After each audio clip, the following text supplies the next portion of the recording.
யோவானை பார்க்கிலும் இயேசு அநேகம் பேரை சீஷராக்கி ஞான ஸ்நானம் கொடுக்கிறார் என்று பரிசேயர் கேள்விப்பட்டதாக கர்த்தர் அறிந்த போது யூதேயாவை விட்டு மறுபடியும் கலிலேயாவுக்கு போனார்.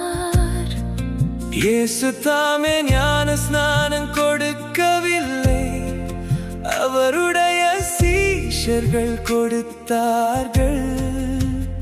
அவர் சமாரியா நாட்டின் வழியாய் போக வேண்டியதாயிருந்தபடியால் யாக்கோபு தன் குமாரனாகிய யோசேப்புக்கு கொடுத்த நிலத்துக்கு அருகே இருந்த சமாரியாவில் உள்ள சீகார் என்னப்பட்ட ஊருக்கு வந்தார்.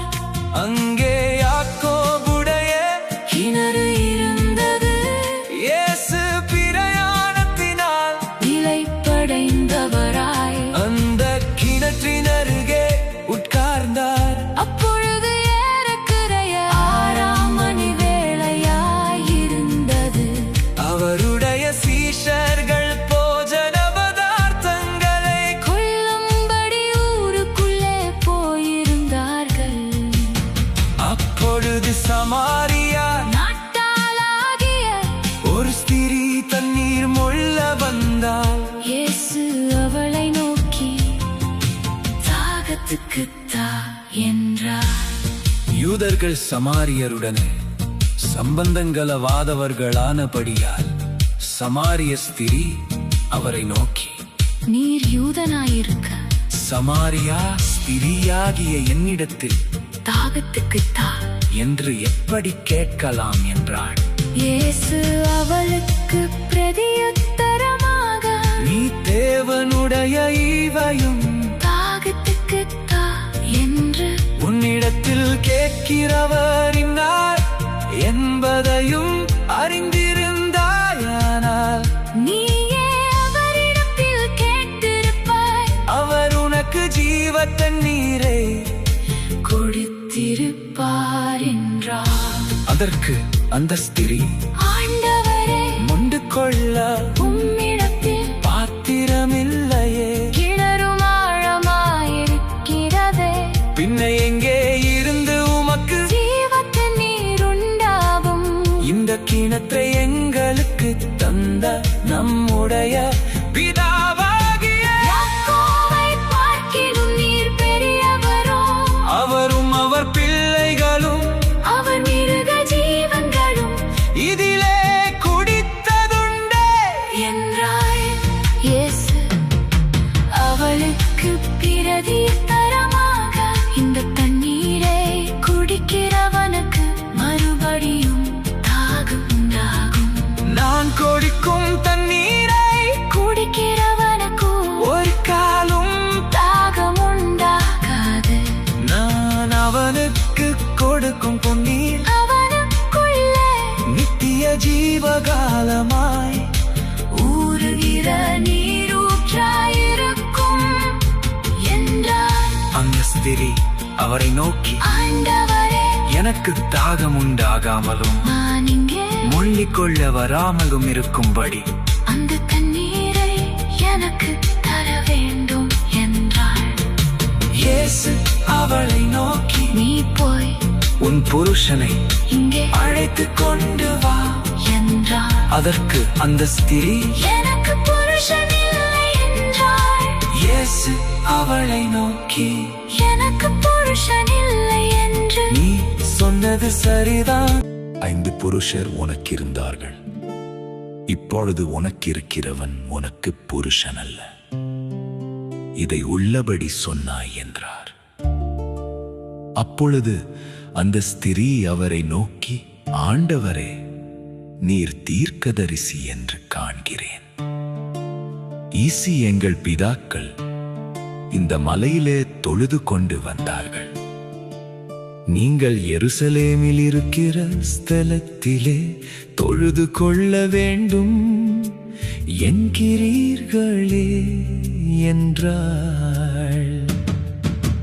எத்திஸ் அதற்கு இயேசு, ஸ்திரியே, நான் சொல்லுகிறதை நம்பு. நீங்கள் இந்த மலையிலும் எருசலேமிலும் மாத்திரமல்ல, எங்கும் பிதாவை தொழுது கொள்ளுங்காலம் வருகிறது. ஈத்திஸ், நீங்கள் அறியாததை தொழுது கொள்ளுகிறீர்கள். நாங்கள் அறிந்திருக்கிறதை தொழுது கொள்ளுகிறோம். ஏனென்றால் இரட்சிப்பு யூதர்கள் வழியாய் வருகிறது. இத்திஸ், உண்மையாய் தொழுது கொள்ளுகிறவர்கள் பிதாவை ஆவியோடும் உண்மையோடும் தொழுது கொள்ளுங்காலம் வரும். அது இப்பொழுதே வந்திருக்கிறது. தம்மை தொழுது கொள்ளுகிறவர்கள் இப்படிப்பட்டவர்களாயிருக்கும்படி பிதாவானவர் விரும்புகிறார். ஈத்திஸ், தேவனாவியாயிருக்கிறார். அவரை தொழுது கொள்ளுகிறவர்கள் ஆவியோடும் உண்மையோடும் அவரை தொழுது கொள்ள வேண்டும் என்றார். அந்த ஸ்திரீ அவரை நோக்கி, கிறிஸ்து என்னப்படுகிற மேசியா வருகிறார் என்று அறிவேன். அவர் வரும்போது எல்லாவற்றையும் நமக்கு அறிவிப்பார் என்றார். அதற்கு இயேசு, உன்னுடனே பேசுகிற நானே அவர் என்றார். அத்தருணத்தில் அவருடைய சீஷர்கள் வந்து அவர் ஸ்திரீயுடனே பேசுகிறதை பற்றி ஆச்சரியப்பட்டார்கள். ஆகிலும் என்ன தேடுகிறீரென்றாவது, ஏன் அவளுடனே பேசுகிறீரென்றாவது ஒருவனும் கேட்கவில்லை.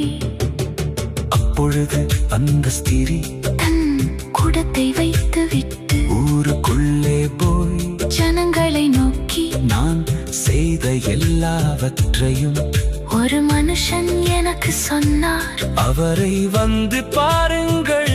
அவர் கிறிஸ்துதானோ என்றால். அப்பொழுது அவர்கள் ஊரிலிருந்து புறப்பட்டு அவரிடத்தில் வந்தார்கள். அங்கே இப்படி நடக்கையில் சீஷர்கள் அவரை நோக்கி, ரபி, போஜனம் பண்ணு என்று வேண்டிக் கொண்டார்கள். அதற்கு அவர், நான் புசிப்பதற்கு நீங்கள் அறியாத ஒரு போஜனம் எனக்கு உண்டு என்றார்.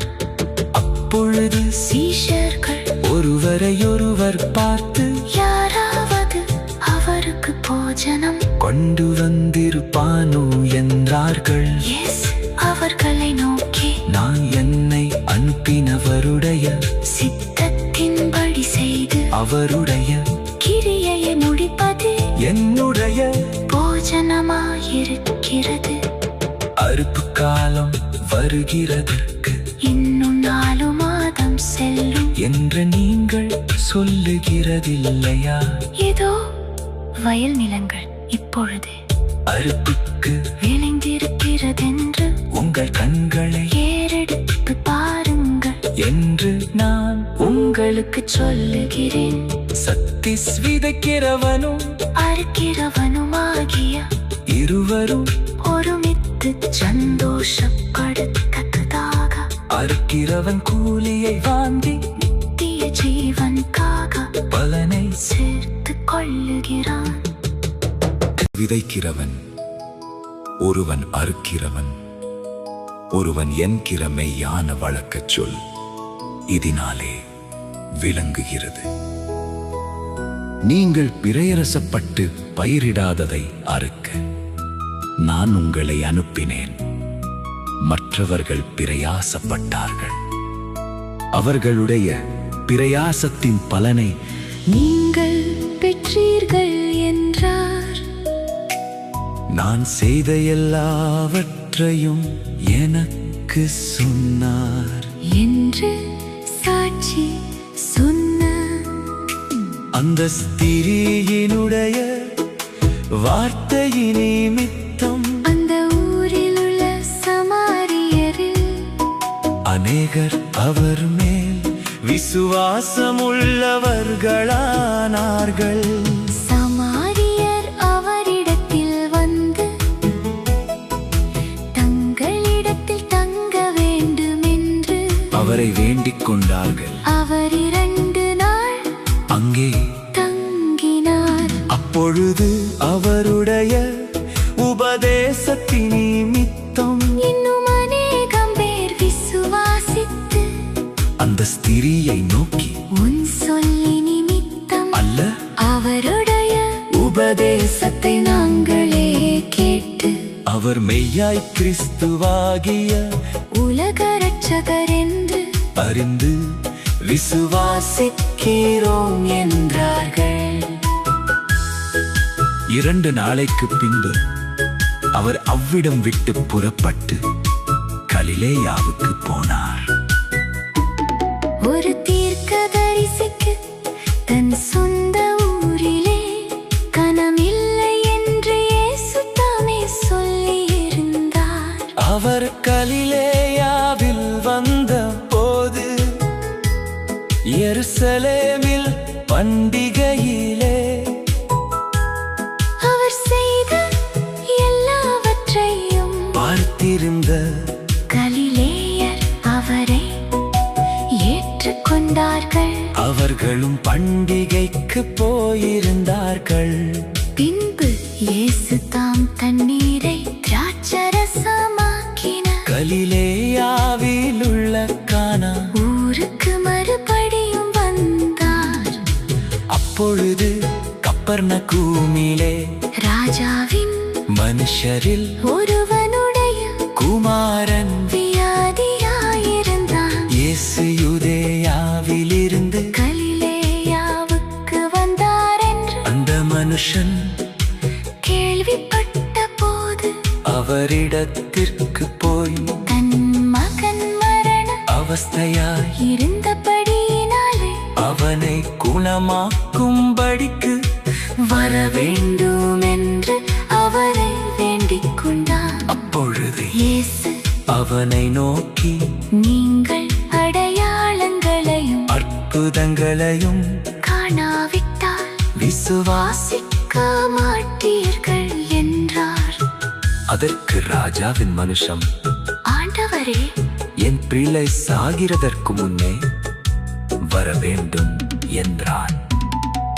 இயேசு அவனை நோக்கி, நீ போகலாம், உன் குமாரன் பிழைத்திருக்கிறார் என்றார்.